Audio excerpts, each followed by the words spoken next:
El tema que me convoca en esta oportunidad es un tema que podría decirse en la dogmática penal contemporánea ya es un tema de moda. Pero, ¿por qué es de moda? Porque justamente la dogmática, y ahí el título de la ponencia, la dogmática convencional, esto es la dogmática tradicional, básicamente cuando se ha tratado de analizar la parte general, los ejemplos, los casos de análisis se han dado en los delitos de sangre. Es una dogmática heredera de su época.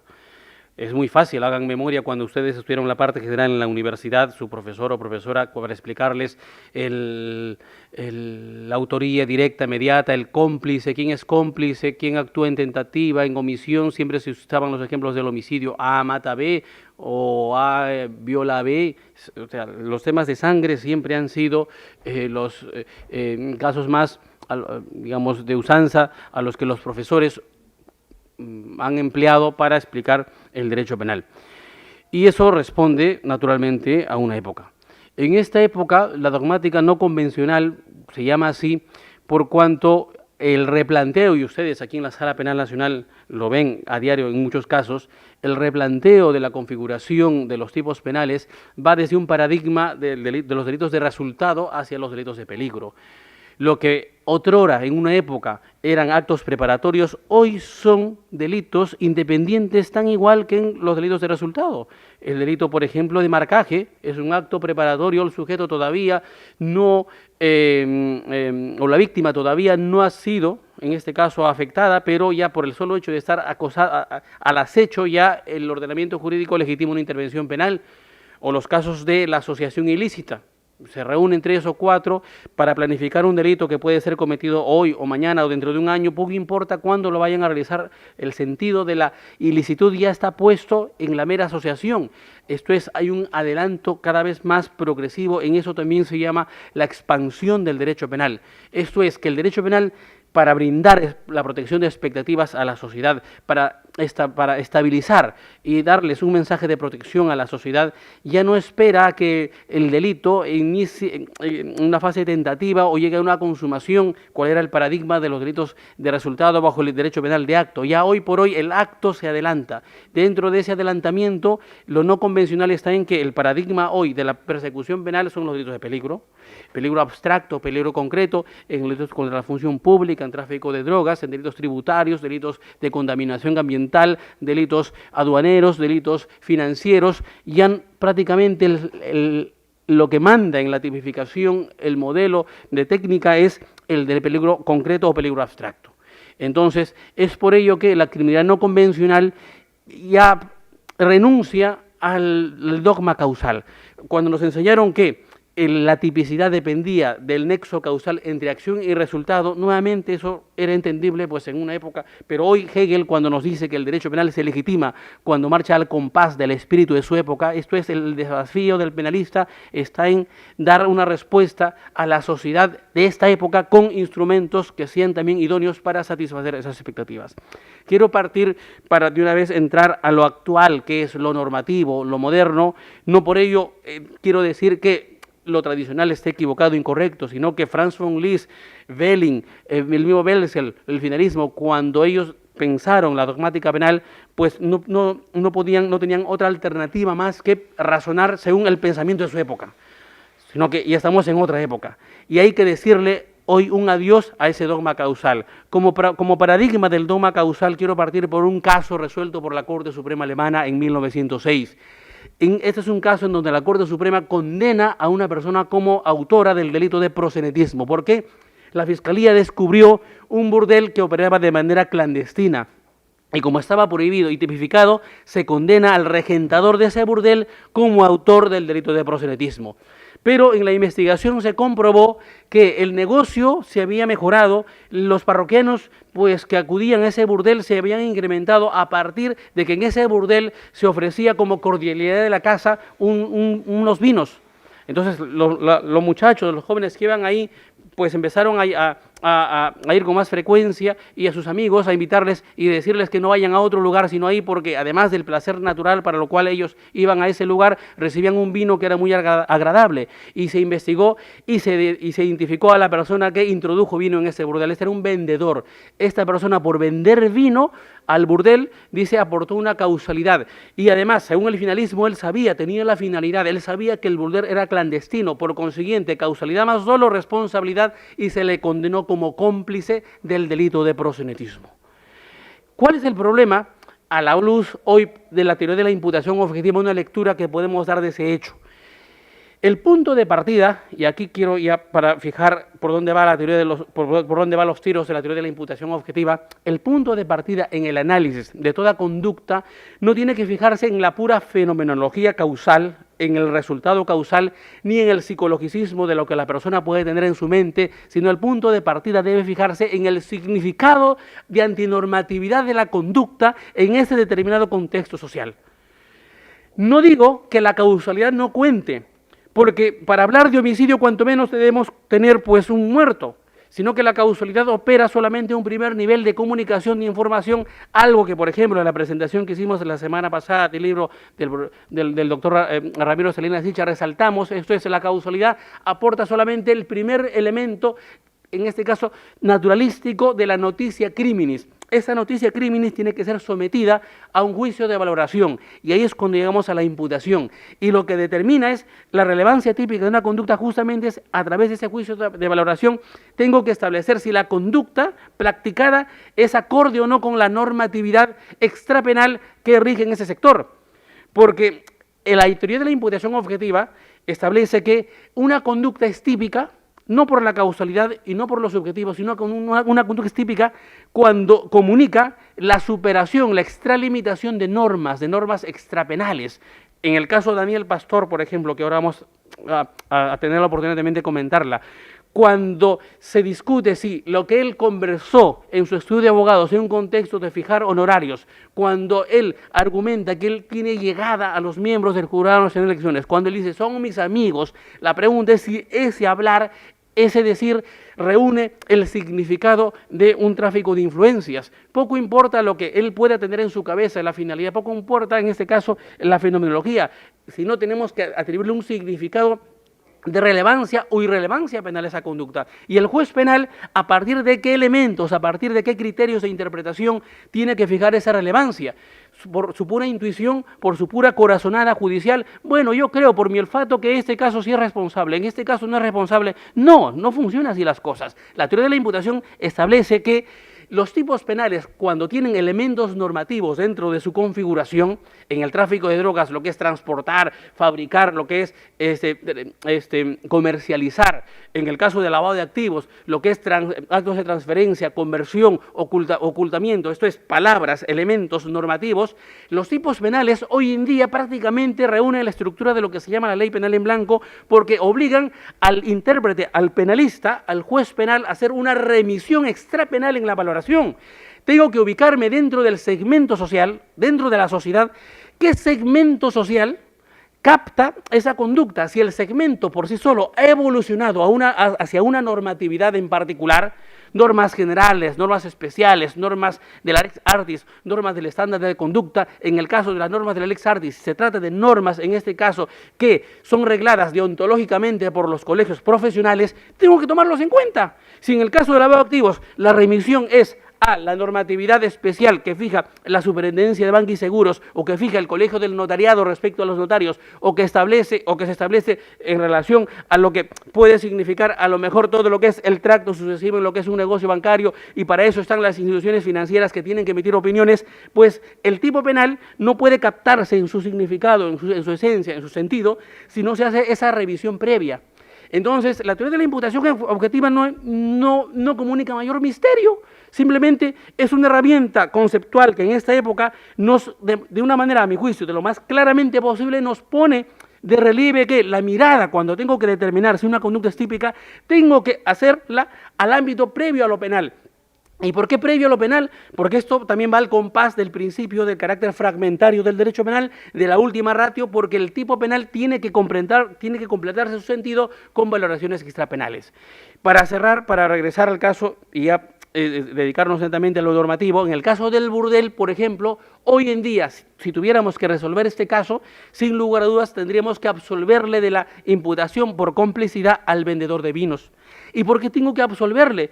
¿Acaso él, al introducir el vino, no fomentó que creciera la mayor frecuencia de parroquianos en ese lugar? Sí, hay una causalidad. ¿Acaso él no tenía conocimiento que ser un burdel clandestino? Por supuesto que él tenía conocimiento. ¿Pero qué nos dice nuestro Código Penal? Artículo 20, inciso 8 del Código Penal. Este es el artículo que, a mi juicio, fija el punto de partida en todo análisis de la relevancia o irrelevancia típica de una conducta. Ese es un artículo, a mi juicio, el fundamental. La piedra angular, en este caso, debe analizarse a partir de la teoría del delito, a partir de este articulado. ¿Por qué? Porque el artículo 20, inciso 8, dice que está exento de responsabilidad penal el que obra por disposición de la ley en el ejercicio legítimo de un derecho, en el cumplimiento de un deber, en el ejercicio legítimo de un oficio o cargo.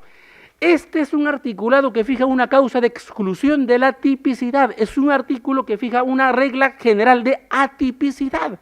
De ahí que, y ahora voy a pasar después a criticar a la sentencia de la Corte Suprema en el caso Pastor, estoy de acuerdo en el resultado, pero no en la fundamentación, porque no estamos ahí en una causa de justificación. Porque para hablar de una causa de justificación, tengo que reconocer previamente que la conducta es típica, que Daniel Pastor obró típicamente, solamente que en la situación concreta debía haber alguna situación de necesidad, alguna situación excepcional que obliga al ordenamiento jurídico a autorizarla, pero no es el caso, porque si en la fundamentación misma de la ejecutoria se establece que en su base la conducta no extralimitó el ámbito de competencia de un abogado, si la conducta no rebasó lo que forma parte de la ética del abogado, entonces la conducta es atípica.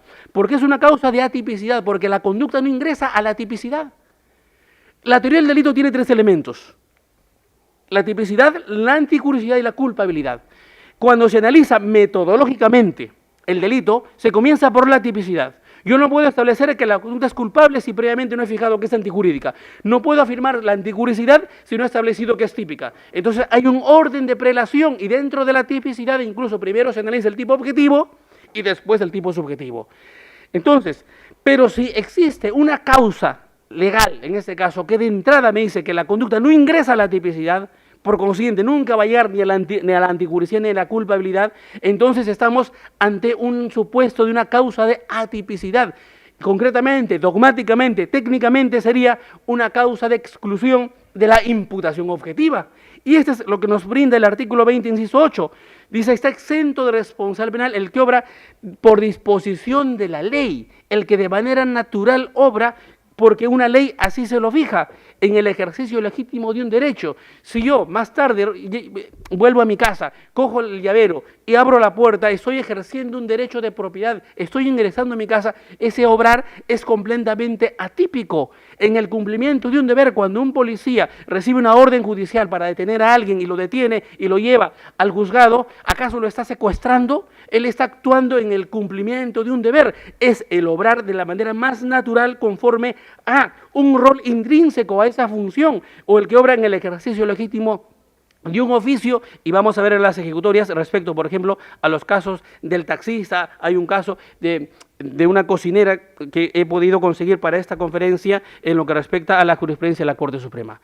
Entonces, el escenario actual en la valoración de la conducta, cuando nosotros hemos de determinar si una conducta es penalmente relevante, esto es, si una conducta es típica, los tipos penales tenemos que analizarlos a partir de la normatividad que el propio lenguaje, la semántica de la tipicidad, la semántica del tipo nos lo diga. La imputación objetiva en este caso constituye el filtro a través del cual esa conducta va a ser analizada.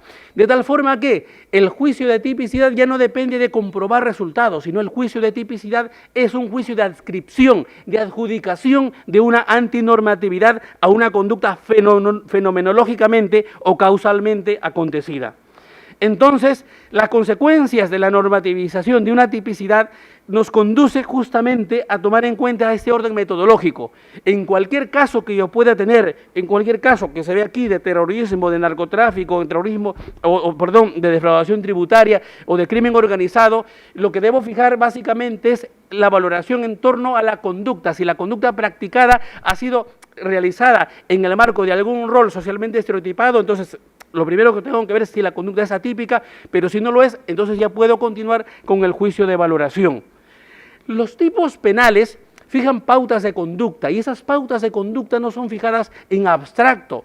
Los tipos penales, cuando dicen, por ejemplo, y este caso, a pesar de ser de sangre, es muy ilustrativo, que es el caso del homicidio culposo, el artículo 111, cuando establece el deber de cuidado, el que por culpa mata a otro, esa culpa en abstracto tiene que ser contextualizada a un lugar, a un segmento parcial de la sociedad donde acontece. Porque si la muerte acontece en un quirófano, para determinar si hay, en este caso, responsabilidad médica, tengo que determinar esa culpa a partir de las normas de la Lex Artis que establecen cuáles son las reglas de comportamiento que debe observar un profesional de la medicina. Si la muerte es a consecuencia de una mala cirugía, de un mal corte, o si es a consecuencia, por ejemplo, de una sobredosis en la anestesia, entonces ya podré identificar más o menos a quién le tengo que investigar con mayor razón en relación al otro, por cuanto la culpa está adquiriendo un sentido, la semántica del tipo se está cerrando a partir justamente de la normatividad de la Lex Artis que va fijando en el caso en particular. Pero si la muerte acontece en un atropello en la calle porque un chosicano, por ejemplo, mató, en este caso, a un transeúnte, para determinar si hay homicidio culposo respecto, en este caso, del autor del chofer, ya no me va a servir la norma de la Lex Artis, sino me sirve, en este caso, la ley de tránsito que establece los límites máximos, mínimos de velocidad o las reglas de juego de comportamiento conductor y peatón. Y si la muerte acontece en alguna industria, en algún trabajo porque alguien se electrocuta, habría que verificar si este es un empleador que subió a lo mejor a cambiar un foco en alguna empresa, no sé, si tengo que establecer si el empleador le brindó la indumentaria adecuada o si estuvo él capacitado, era la persona a quien le atañía, a lo mejor verificar ese defecto, entonces tomaré en cuenta la normativa extrapenal, en este caso de la seguridad laboral. Si se dan cuenta, el tipo penal es uno solo. El tipo penal dice el que por culpa mate a otro. Pero esa culpa puede adquirir un significado variopinto a partir del segmento parcial de la sociedad o el sector social donde se produjo el resultado. Y ese segmento, si ha evolucionado con una propia normatividad, una ley especial, una Lex Artis o una norma de un estándar de conducta, tendré que tomarla en cuenta porque solo así voy a inquirir en el significado, en el sentido de la conducta para determinar, en este caso, si estamos ante un hecho con relevancia penal. En el juicio de valoración, cuando yo me remito a normas extrapenales, el concepto nuclear central de la imputación objetiva es el rol de la persona que interactúa en ese lugar. ¿Por qué el rol de la persona? Porque al fin y al cabo el juicio de tipicidad consiste en establecer si una conducta ha superado o no el riesgo permitido, si una conducta ha rebasado o no lo que socialmente se entiende como adecuado, como aceptado. Y ese rebasamiento siempre va a comunicar el quebrantamiento de deberes, el quebrantamiento en este caso de competencias, esto es la extralimitación de un rol. El concepto del rol, la palabra rol es bastante fuerte, comunica una bastante carga, a mi juicio, normativa, por cuanto el rol es el conjunto de derechos y deberes que fija una posición jurídica, fija un estatus de la persona en la sociedad. En función del rol yo puedo establecer una diferenciación y puedo fijar, por ejemplo, quién es el director, el gerente, el auditor, el trabajador, etcétera, etcétera, en un contexto determinado. Los roles tienen características. Su primera característica es que el rol es anónimo. El rol del juez, por ejemplo, el rol del juez es un conjunto de derechos y deberes que establecen, que fijan un cargo en particular, pero el contenido es intercambiable, lo puede ocupar un varón o una mujer. Esto es, lo que importa es aquel concepto objetivo que de manera clara, porque si yo en el quirófano que veo al paciente que ha fallecido y quiero decir, todos responden aquí por igual, incurriré en un error si no tomo en cuenta en este caso la delimitación de las esferas de competencias. Gracias al rol puedo identificar quién es, en este caso, el anestesiólogo, quién es el cirujano, quién es el internista, quién es la enfermera, y podré identificar si hay desvíos, en este caso, de competencias o quebrantamiento de roles, puedo identificar una responsabilidad. Muchas veces en las investigaciones en tráfico de drogas, sobre todo, se encontró la droga, no sé, en un ómnibus de Cruz del Sur, y por consiguiente se investiga a la terramoza, al chofer, al controlador, al operario, al jefe de planta, al gerente general, a los accionistas, prácticamente todos son llevados al proceso. Ahí, por ejemplo, hay un defecto enorme por cuanto a la respuesta de terceros. Yo respondo por una conducta y no respondo por apariencias. Puedo ser feo, pero soy decente. Estoy, en este caso, solamente por pura apariencia, por sospecha. No, a nadie se le puede llevar a un proceso penal, por ejemplo. Es la garantía del principio de culpabilidad, es la garantía del rol, que es individual. La responsabilidad individual. Yo no tengo por qué responder por lo que hizo mi esposa, por lo que hizo mi hijo, por lo que hizo mi mamá, mi papá. Yo respondo únicamente por lo que yo hice. Es la garantía de un Estado de Derecho, salvo que existan deberes de garantes en donde yo soy vinculado, obligado a establecer deberes de supervisión, deberes de control, pero en el caso concreto, si no hay esos deberes, la responsabilidad es netamente individual. Con eso, la teoría de la imputación objetiva va, fíjense, dando una carga argumentativa que, cuando se somete a un análisis en particular, un análisis concreto, tiene una fuerza muy enorme para resolver los casos de una manera mucho más previsible, mucho más objetiva y más segura. Uno de los institutos dogmáticos centrales de la teoría de la imputación objetiva es el riesgo permitido.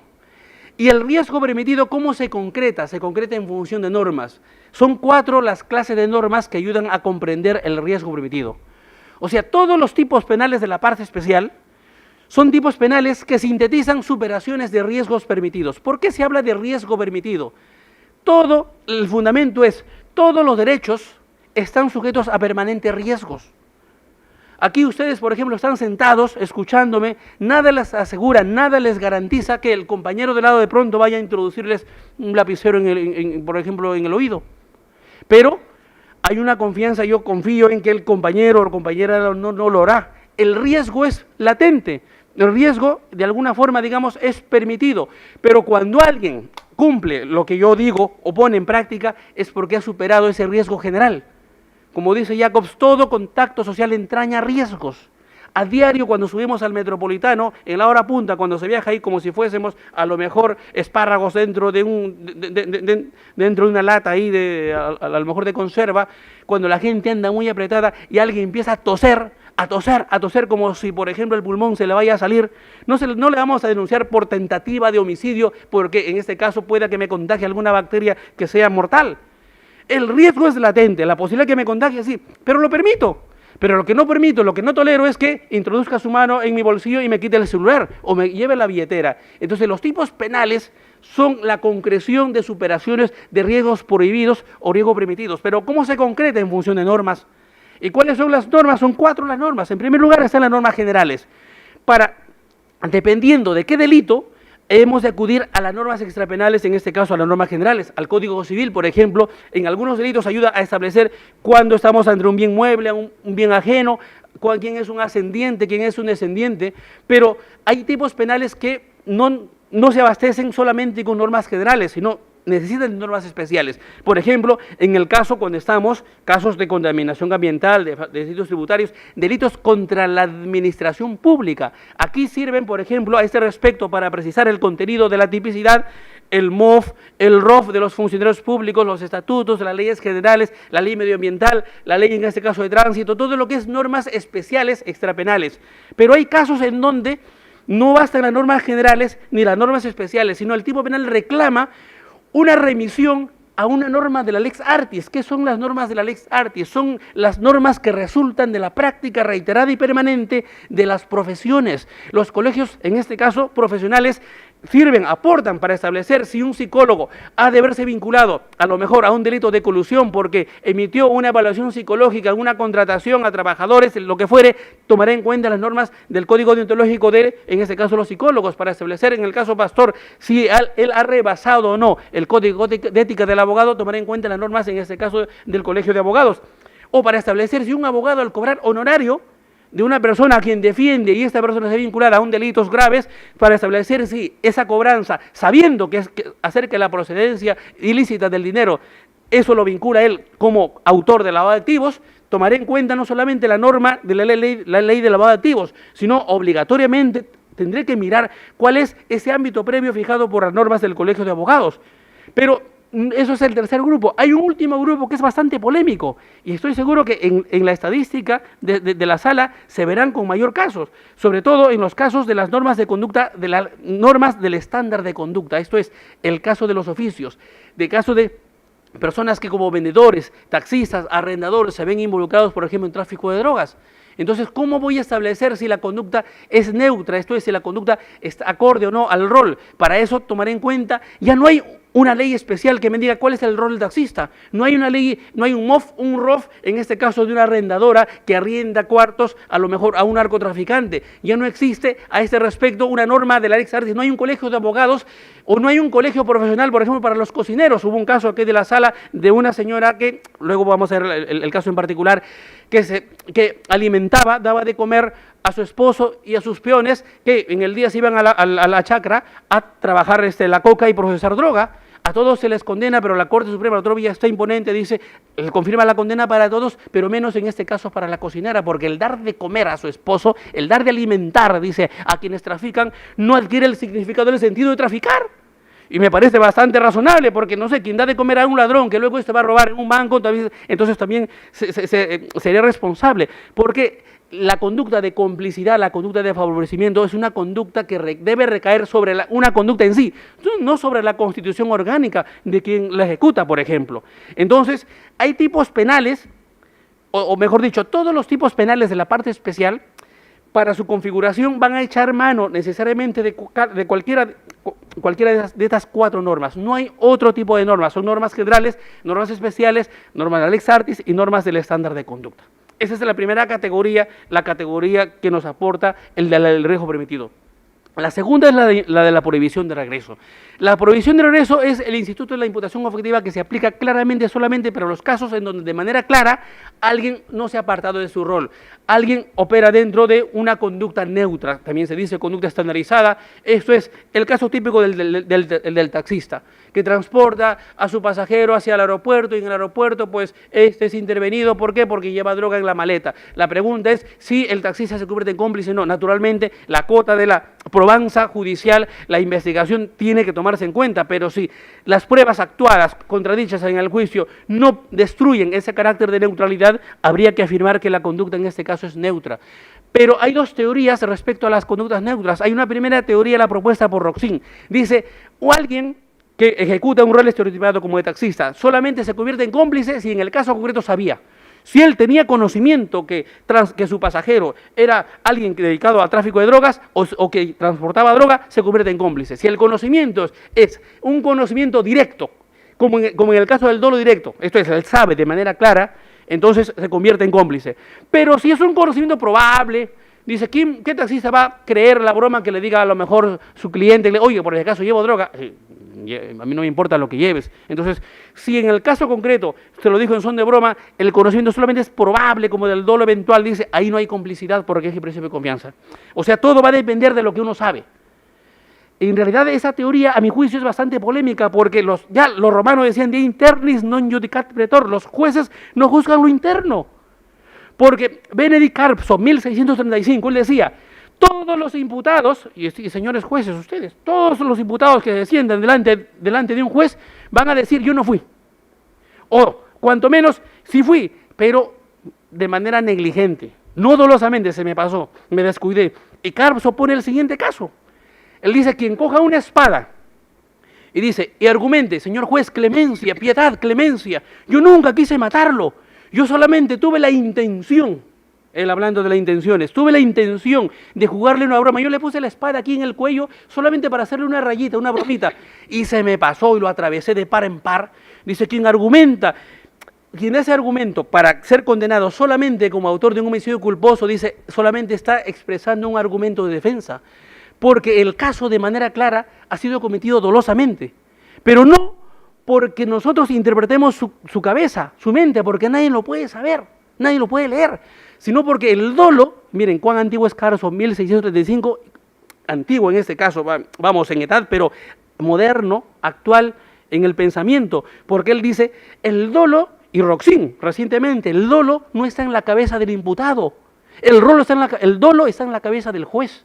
¿Por qué? Porque es a partir de los elementos concurrentes externos a la acción que el juez imputará responsabilidad, y en este caso el juez le imputará y dirá: a usted lo condeno como autor de un homicidio doloso, porque por máxima de la experiencia nadie tiene un cuello tan frágil, tan sensible, que con solamente ponerle la espada le vaya a atravesar de par en par.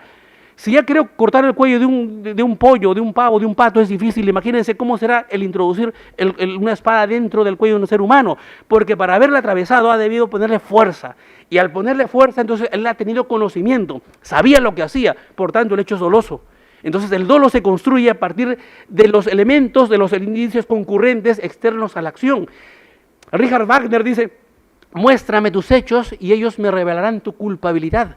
O sea, los hechos hablan por sí. Ese es el dolo. El finalismo nos hizo creer que el dolo estaba en la cabeza del autor, que la intención cuenta. No, la intención o el conocimiento está en el contexto que el juez, porque el juez no estuvo en el momento de la comisión del hecho, el juez estuvo después en el juicio. Él se formula un juicio de imputación a partir del contradictorio que se dé en el juicio. Por consiguiente, estamos ante un elemento de imputación. De ahí que ya, como se dice, no es lo subjetivo, sino es lo objetivo. Lo único que nos importa establecer es si en el caso concreto la persona actuó conforme a su rol o no.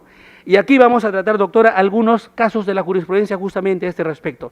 El caso del taxista es el caso más antiguo que he podido en este caso encontrar respecto a la imputación objetiva. Es un caso conocido en Chorrillos. Una madrugada, una persona que estaba en la calle para un taxista y le dice: ¿me puede llevar a tal lugar? Sí, fijan el precio y además le agrega: pero mire, yo tengo muchas cosas para llevar, pero para que no me roben, he venido solamente a pedir al taxi, vamos a mi casa a recoger las cosas y vayámonos allá.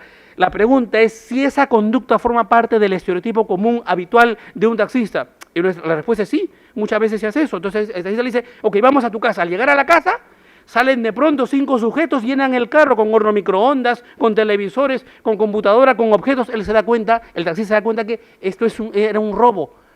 Y la policía, que había sido advertida por los vecinos, llegó, que nunca llega tan proactivamente, y llegaron para al menos permitir contarnos esa historia. Los ladrones huyeron y el taxista se quedó con todas las cosas ahí. Entonces se le procesa por el delito de robo agravado. La Corte Suprema emite una ejecutoria suprema en donde establece que en el caso concreto hay que absolvérsele por cuanto las pruebas actuadas en el expediente no conducen en este caso a enervar la presunción de inocencia. Claramente él obró dentro del marco de un rol socialmente estereotipado. Esto es, dice el Código Penal, está exento de responsabilidad penal, el artículo 20, inciso 8, el que obra conforme a un oficio. Este es un oficio cotidiano. ¿Y qué es un oficio? El oficio es una práctica reiterada y permanente que se da en la sociedad, que por su práctica genera un estereotipo social, pero un estereotipo de licitud, porque no hay ninguna norma que establezca que es un taxista, pero por la práctica sabemos en nuestro país que el taxi es un servicio que desempeñan algunas personas que a cambio de un precio transportan a su pasajero a su lugar de destino, pero es el taxi de este país. Pero porque si usted va a Alemania y está en la calle, por ejemplo, y ve los taxis allá, cuando están libres tienen una luz verde encima del vehículo, están ocupados, están luz roja. Si están en luz verde, usted le levanta la mano, nunca se van a parar. Usted le muestra un billete de 500 euros, mire, yo le pago 500 euros, Yemen, nadan. ¿Por qué? Porque hay paraderos para taxis, o hay teléfonos en donde uno llama y el taxista no lo recoge.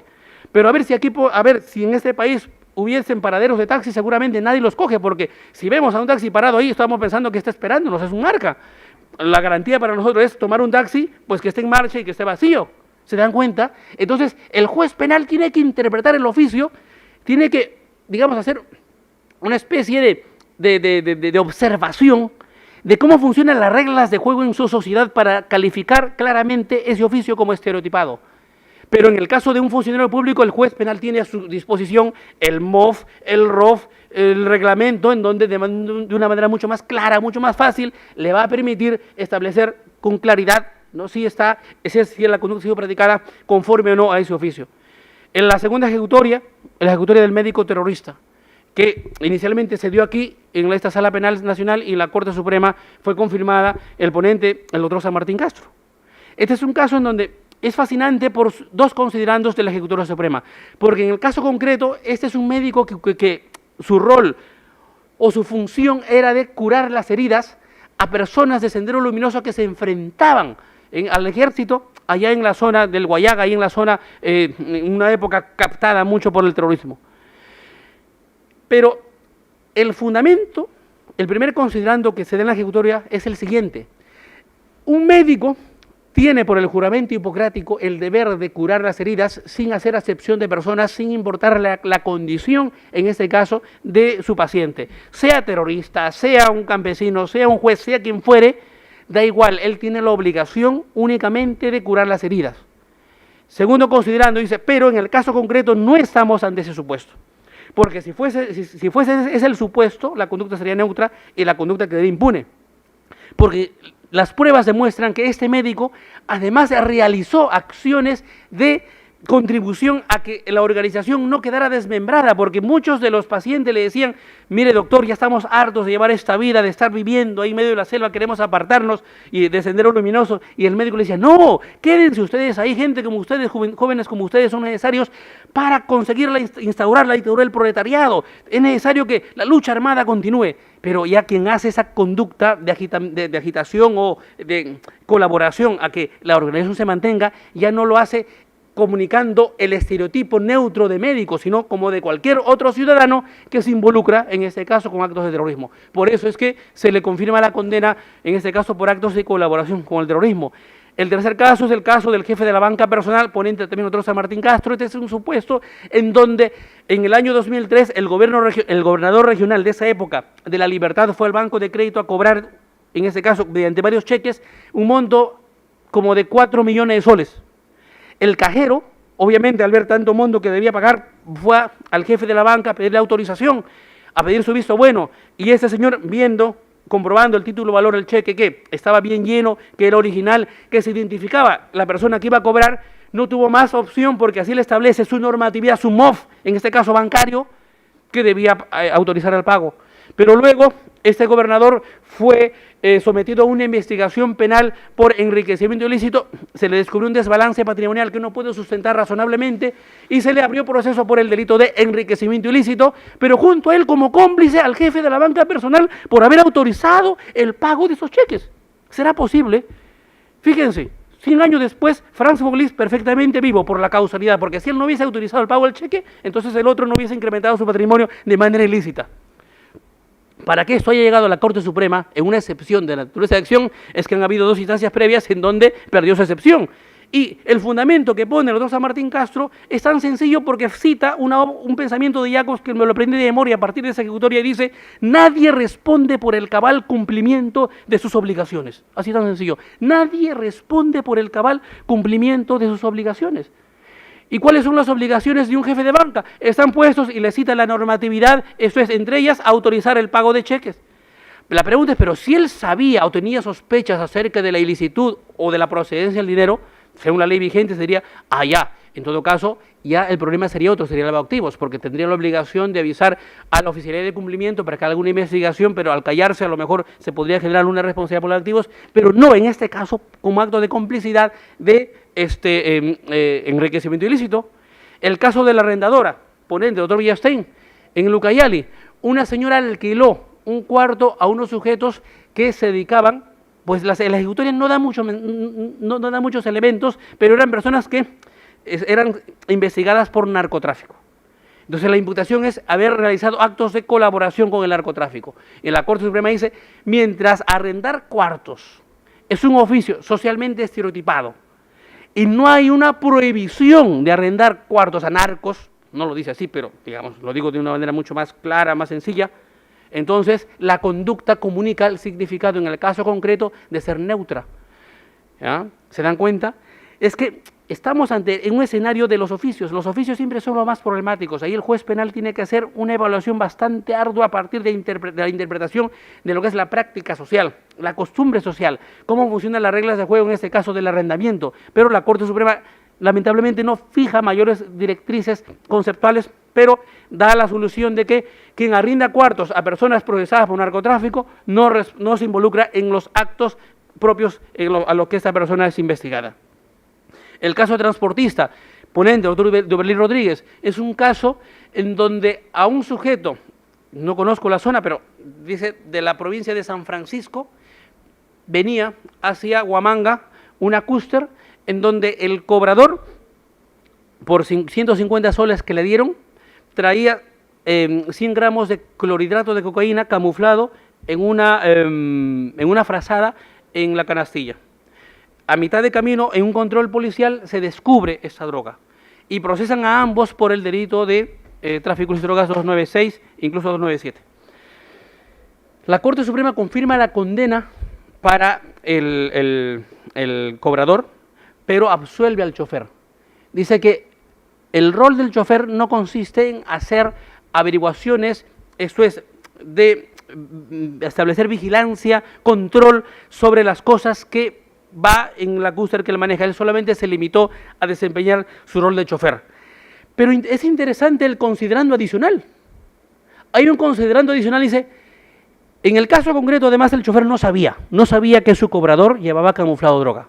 Pero hay un considerando, dice, en el caso de haber sabido, y esto me llama la atención, poderosamente la atención, porque calza claramente dentro de la imputación objetiva en un sentido muy objetivo como el de Jacobs. Dice, en el caso de haber sabido, igual le rige la impunidad. Él no responde, porque en todo caso ese conocimiento lo obligaría a él solamente a denunciar, generaría un deber de solidaridad de denuncia. El delito por el cual respondería es el delito de omisión de denuncia, porque sabía que en su vehículo alguien estaba llevando escondido droga.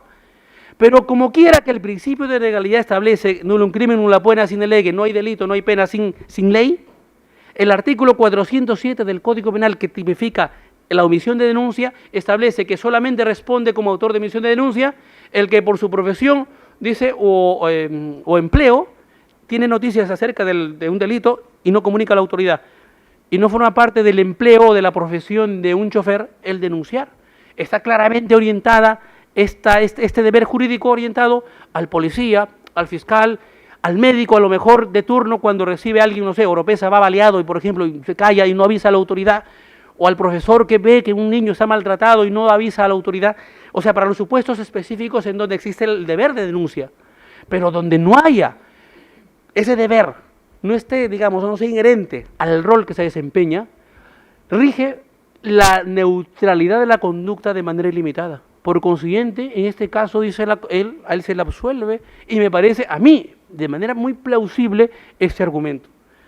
Lo último es el caso de la cocinera ponente del doctor Villastein. Lo más reciente que he encontrado del año es del 2012, la ejecutoria es 2011, la fecha es 2011, pero es 2012. Porque parece que ya no están llegando casos o no están aplicando la imputación objetiva o ya lo tienen claro, ya no tienen más que decir. Pero el caso es interesante, yo lo dije antes. Esto ocurre en Puno. Es una persona que tiene su chacra, con sus peones, va todos los días a trabajar y la esposa se limita a preparar el desayuno, el almuerzo y la cena. Les hace comer. En la ejecutoria no se dice si ella sabía o no sabía, pero es la persona que dentro de una distribución de roles y funciones, su rol dentro de la organización es la de dar de comer a aquellos que luego van a dedicarse a traficar. La absuelven, confirman la condena para todos, pero ella la absuelven. ¿Y cuál es el fundamento? Dicen, el estereotipo de cocinar, de cocinera, dice. Forma parte del rol de una cocinera en este caso, perdón, por el hecho de cocinar, dice, una persona puede verse involucrada en un acto de narcotráfico. Hay que ver, dice, la semántica del tipo, porque el tipo penal de narcotráfico es el que trafique, comercialice, transporte, tal, pero la acción de cocinar está bastante lejana al sentido de la semántica de esa tipicidad, por una parte, y por otra parte, por cuando estamos ante un rol general, esto es de cocinar, y eso no convierte a nadie. El dar de comer a un ladrón, el dar de comer a alguien que delinque, no le hace cómplice o partícipe del delito de esa persona. Y por ello es que establecen la absolución para esta cocinera. Por último, la imputación a la víctima.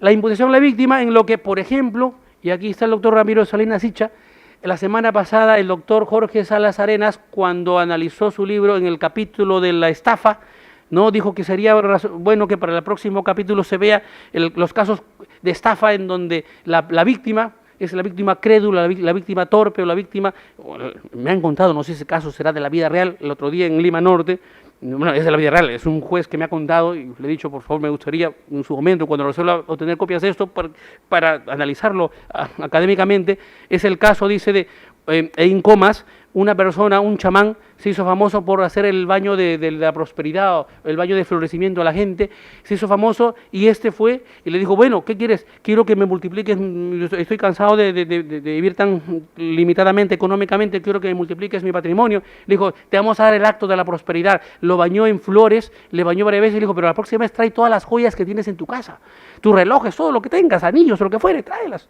Incluso con el, digamos, a espaldas de su esposa, llevó las joyas de ella y se lo entregó y lo enterraron en el jardín, en este caso del chamán, y le dijeron dentro de 15 días vamos a abrirlo y cuando lo abramos va a ser que eso se va a multiplicar, pero mientras tanto sigamos dándote el baño de florecimiento.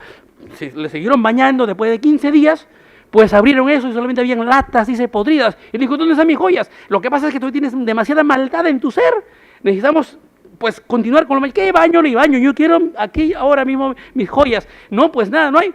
Y lo denunció por el delito de estafa. Hay estafa en ese caso, la estafa pero supone un engaño. Hay engaño ahí en donde ante tus narices de manera clara ves que lo que te proponen es algo irracional, es algo que claramente escapa a todo conocimiento general estandarizado, como para decir que la persona está siendo instrumentalizada o la están timando de ninguna manera. La imputación a la víctima, fíjense, es un instituto de la imputación objetiva que excluye la tipicidad, o sea, declara una atipicidad de la conducta del autor allí en los casos cuando la víctima ha favorecido su autolesión. Pero, ¿cuál es el fundamento? El fundamento es el principio de autorresponsabilidad. Esto enlaza con una idea hoy actual del fomento de la autonomía de la persona. Lo que pasa es que hemos estado acostumbrados a que el derecho penal ha sido demasiado paternalista. El derecho penal no puede tratar a los ciudadanos como a niños. El derecho penal no puede proteger a los ciudadanos más allá, incluso por encima de su propia torpeza. El derecho penal no está para proteger la torpeza de las personas. ¿Qué pasa? Hay un puente peatonal puesto por el Estado para que las personas mismas justamente tengan la posibilidad de no ponerse en peligro en sus bienes, estando ahí a 1 metro del puente peatonal deciden cruzar la avenida, jugárselas en la avenida, no sé, por ejemplo aquí en la Panamericana Sur, y son atropellados. Y quien conduce está incluso bajo el efecto del estado de ebriedad y superando la velocidad máxima. Roxin dice en esos casos, solamente la responsabilidad es por conducción en estado de ebriedad y si existe como delito, en España es delito, aquí no, la superación de la velocidad máxima en casos concretos, responderá por ese delito, o responsabilidad administrativa, le quitarán el permiso de conducir, lo multarán, pero respecto a la muerte no hay homicidio culposo. No, no puede ser, pero si lo ha causado, lo ha matado. Efectivamente, la fenomenología está, pero esa muerte comunica en ese caso el sentido de un obrar autorresponsable, has actuado como suicida. El derecho penal no protege las autolesiones, no castiga, no reprime las autolesiones, sino las heterolesiones, el lesionar a otro. Pero no es tan fácil de aplicar, hay que comprobar 3 elementos. En primer lugar, la actuación conjunta. Autor y víctima deben actuar juntos. No solamente el autor, sino la víctima también. En segundo lugar, actuación libre de la víctima. La víctima, en el caso concreto, debe obrar en libertad, no debe estar coaccionada, amenazada, engañada, debe obrar en su manifestación plena de su voluntad. Y por último, que el autor no tenga un deber de protección directo sobre la víctima, porque si la víctima estaba sujeta por ser enferma, por ser menor de edad, por ser en este caso, no sé, tener alguna dolencia psíquica o ser dependiente física, orgánicamente del autor, el hecho siempre le pertenecerá solamente al autor. Para terminar, hay un caso de la Corte Suprema Alemana muy gráfico, es hasta gracioso, pero que permite, a mi juicio, ilustrar la aplicación concreta de la imputación a la víctima, en este caso como un instituto de la imputación objetiva. Es el caso Sirius, Corte Suprema Alemana, 1983. Una jovencita se enamoró perdidamente de un chico. Tanto lo quería que, y dice en la sentencia, en una de las conversaciones le dijo, tú no serás de este planeta. ¿Y por qué? Porque pues tú eres caballeroso, eres educado, romántico, la verdad te bañas, pero no debes ser de este planeta. Y él le respondió, lo que pasa es que vengo de una estrella muy lejana, la estrella Sirius.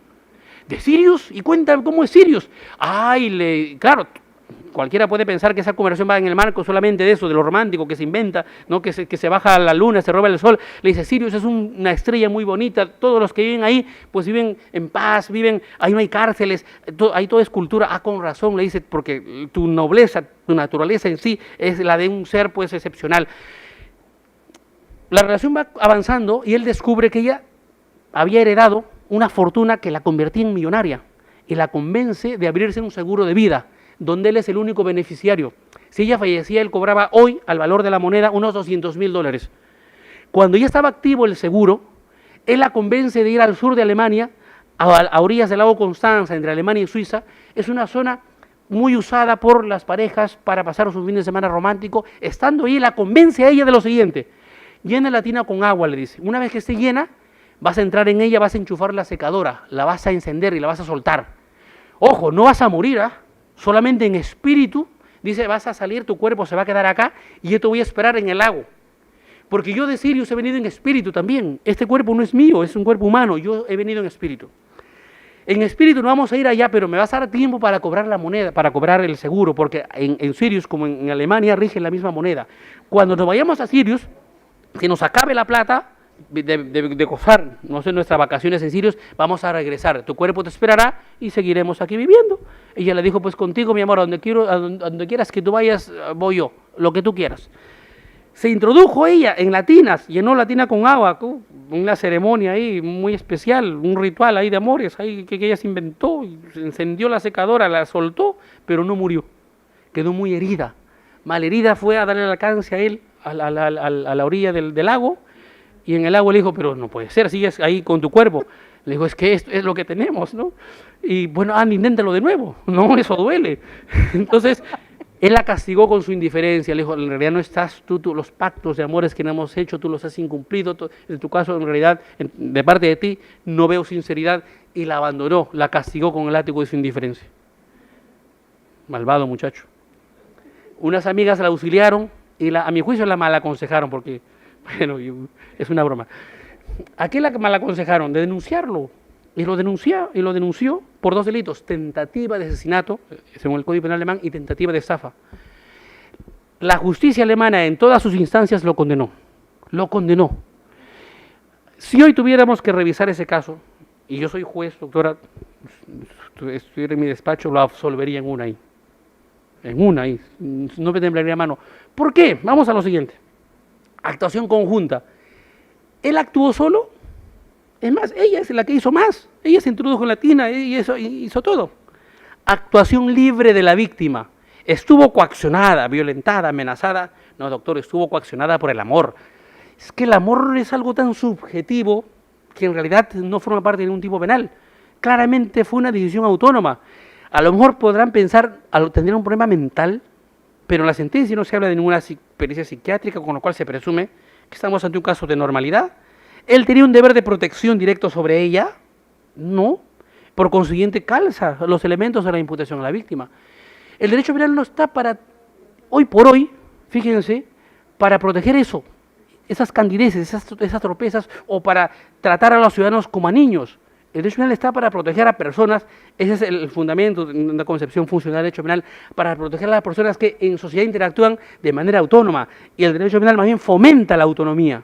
Pero de esta manera el derecho penal solamente, si vamos a persistir en castigarlo, condenarlo, sería más por razones éticas, razones morales, y no por razones netamente jurídicas, y es por conservar el paternalismo en el derecho penal. Para terminar, el caso Pastor. En el caso Pastor, en mi opinión, que me he leído las 44 páginas este fin de semana, la decisión es correcta.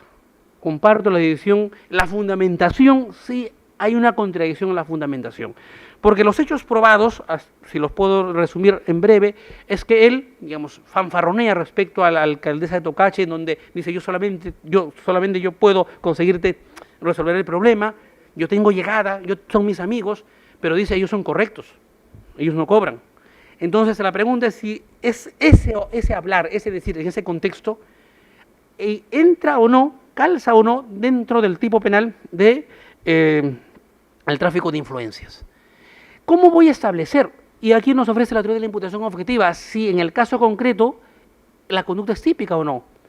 Estamos ante una conducta practicada en el ejercicio de una profesión, entonces lo correcto es que, como en los casos de homicidio, en los casos de defraudación tributaria, de contaminación ambiental, he de solicitar la opinión de la UEFA, de la SUNAT, del INDECOPI, en los casos de propiedad industrial, en los casos justamente en donde se ve involucrado un abogado, pues el colegio de abogados, las normas deontológicas, las normas éticas me dirán, pero es que ese sector de la sociedad regula la competencia de su de las personas que interactúan ahí de esa manera, deontológicamente, y están al servicio de las normas del Colegio de Abogados, las normas de la ética. Y el razonamiento de la Corte Suprema al valorar a mi juicio es correcto, porque en este caso dice, no pasa más de una fanfarronería. Es más o menos, en este caso, digamos, ético, más ético, menos ético, pero no rebasa el rol de lo que un gestor de intereses, porque el marco es justamente de fijación de honorarios. No sé si el derecho penal esté habilitado para penetrar dentro de un estudio de abogados y obligarle al abogado a que no mienta.